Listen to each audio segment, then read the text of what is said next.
بسم اللہ الرحمن الرحیم۔ ناظرین کرام، میرا بڑا بیٹا جو میٹرک کا طالب علم ہے بہت زبان دراز ہو گیا ہے اور پڑھائی میں بھی کوئی توجہ نہیں دیتا۔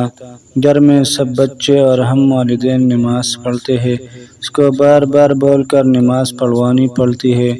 کوئی وظیفہ بتائے کہ دجالی دور میں میرا بیٹا بچ جائے، تعلیم کی طرف دھیان دے اور میرا نہیں بس اللہ پاک کا فرمان بردار بن جائے۔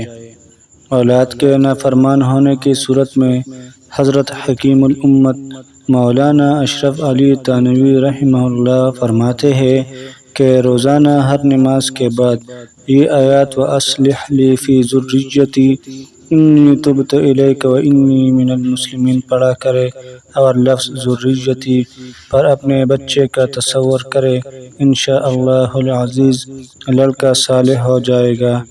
نیز بچے کی نفسیات اور عادات کو مد نظر رکھتے ہوئے پیار و محبت سے سمجھانے اور اپنے قریب کرنے کی کوشش بھی کرتے رہے۔